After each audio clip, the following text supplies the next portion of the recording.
अज शाम जो 4 बजे लाइव वीडियो मूं हलायो मुंहिंजो अरब हो या अरबन जो को माण्हू हो जेको मूंखे धमकियूं ॾिए पियो ऐं लाइव वीडियो मुंहिंजी मोबाइल बि मूंखां पूरी वापसी मोबाइल मूंखे वापसी बि ॾिनई पर मतिलबु मुंहिंजे मथां तशदुद कयो वियो ऐं मूंखे धक बि हुन हया हुआ। पोइ उन खां बाद में आउं चुप थी वियुसि। वरी वधीक 15 ते कॉल कई पुलिस खे।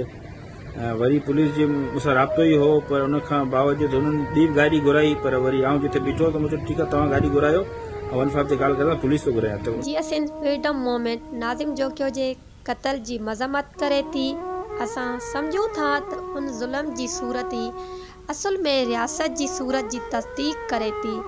मां आहियां सिंध जी न्याणी पिरे सिंधु। जीअं सिंध फ्रीडम मूवमेंट जे मरकज़ी deputy chief organiser Sohail Abro, मरकज़ी ऑर्गेनाइज़र हुसैन सिंधी शाबराणी, मरकज़ी ऑर्गेनाइज़र अमर आज़ादी, मरकज़ी ऑर्गेनाइज़र ज़ुबैर सिंधी, मरकज़ी ऑर्गेनाइज़र हफ़ीज़ देशी ऐं मरकज़ी ऑर्गेनाइज़र सोडो सिंधी पंहिंजे गॾियल प्रेस बयान में चयो आहे, पीपुल्स पार्टी पंहिंजे अंदर में जागीरदारी जो नांग पालियो वेठी आहे। हिक तरफ़ ज़ाती मुफ़ादनि ते मौक़े परस्ती कंदे समूरा वसीला विकिणियो वेठा आहिनि त ॿिए पासे सिंध अंदर दलाल वॾेरनि ऐं जागीरदारनि खे नंढड़ियूं स्टेट या खणी रियासत अंदर नंढड़ियूं रियासतूं चइजनि जेके जोड़ी ॾिनियूं वयूं आहिनि, जिते हू हुकूमतूं कंदे पंहिंजे ॾाढ ऐं ॾमर बर्पा कयो वेठा आहिनि। पीपुल्स पार्टी जा MNA ऐं MPA हिक तरफ़ पंजाबी फ़ौज जी दलाली कनि था त ॿिए पासे वेशी दर्दन अरबन जी दलाली कंदे सिंध जे अंदर जानदारनि जे नस्ल कशी कनि पिया। अस्सलाम वालेकुम। ये है अरब लोग और हमें धमकियां दे रहे, हमारा रोड ब्लॉक करके खड़े हुए हैं। ये देखो, हमने इससे पूछा कि इधर क्या करे, हमारा इलाका है, तो हमें रोक के हमारे बदमाशी हमारे आगे कर रहे हैं। इसका गाड़ी का नंबर है, ये गाड़ी का नंबर है, ये हमारे से बदमाशी कर रहे हैं। ये बंदा है हमारे से बदमाशी कर रहा है, ये हमें धमकियां दे रहा है, पुलिस की और हमें धमकियां दे रहा है। ये देखो मोबाइल।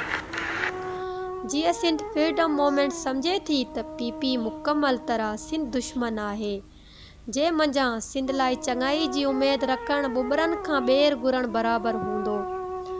असांखे सोचणो ऐं सम्झणो पवंदो त हाणे सिंध जी बका सिंध जी क़ौमी आज़ादी में आहे, न त रियासती इदारा PP जे दलाल जागीरदारनि ज़रिए हिक पासे वसीला धरती फबाए खाए वेंदा त ॿिए पासे उन्हनि जे ज़ुल्म हेठि असांजा नाज़िम जोखियो जहिड़ा कूंदर बचा क़त्ल करे मारिया वेंदा।